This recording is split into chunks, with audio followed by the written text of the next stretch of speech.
Seiko catalogs their dive watches using a rigid system of factory reference numbers. You'll see codes like 6306, SRPH15K1, and 6159-7010 stamped onto casebacks and printed in manuals. But a string of alphanumeric digits is inherently sterile. It is difficult to build a lasting emotional attachment to what is essentially a barcode. To bypass this, collectors and enthusiasts simply stopped using the official designations. They started assigning their own organic, memorable titles to the watches they wore every day.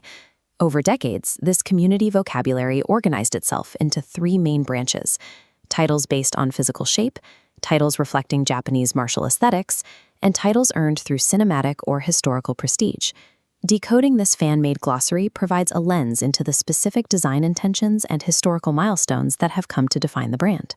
The first major group of monikers comes directly from the hardware's physical silhouette and its ability to survive extreme environments, particularly deep underwater. In 1976, Seiko released an ISO-certified diver with a distinct wide cushion case and softly rounded lugs. Worn on the wrist, the smooth steel profile closely mimics the shell of a marine turtle. A recent land-based exploration variant shrinks this exact profile down and swaps the timing ring for a compass bezel, earning it the matching title of the tortoise. This cross-exploration diver engineered for 1,000 meters. To keep invasive helium out, engineers wrapped the case in a thick outer shroud. To collectors, the shape looks exactly like a commercial tuna can.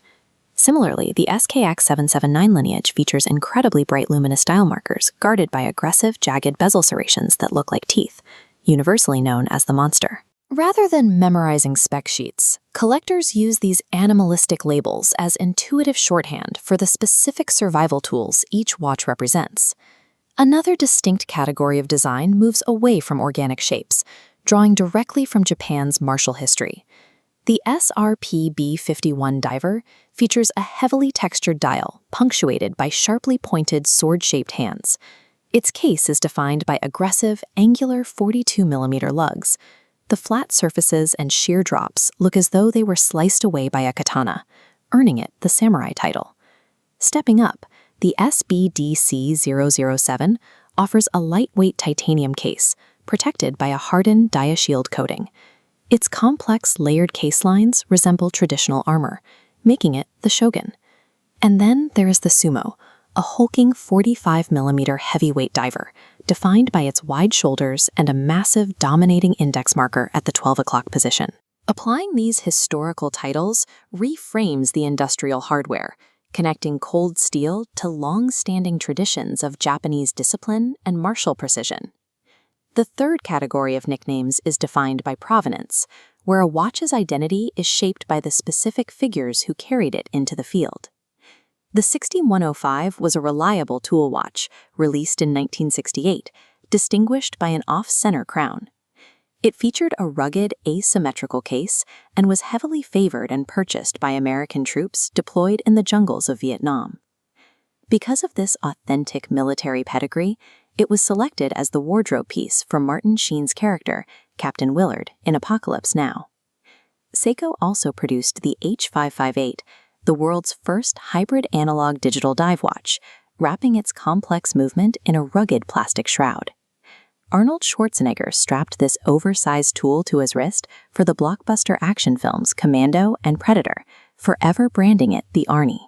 Far beyond the heavy canopy of the jungle, the reliable 6139 automatic chronograph was formally selected and launched into orbit. It features a bright yellow dial surrounded by a red and blue tachymeter bezel.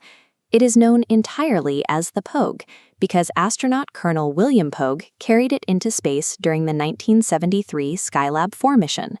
Modern releases continue this naming tradition. The SSC-813 is a solar-powered ProSpec speed timer featuring a high-contrast white and black panda dial layout. Collectors noted how affectionately this design mirrors the aesthetic of the famous Rolex Daytona, organically combining the two brand names to create the Cytona. Through orbital flight, military service, or screen time, these real-world associations often become more recognizable to the community than the reference numbers they replace. Looking back at reference numbers like the 6306, the SKX779, or the 6139, The digits read exactly the same as they do in the catalogs. But they no longer function as sterile inventory codes.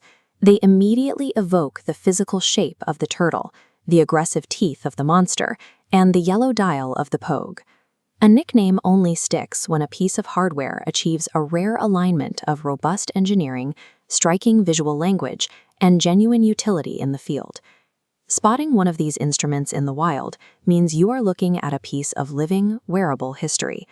The factory provides the watch, but the legend has to be earned.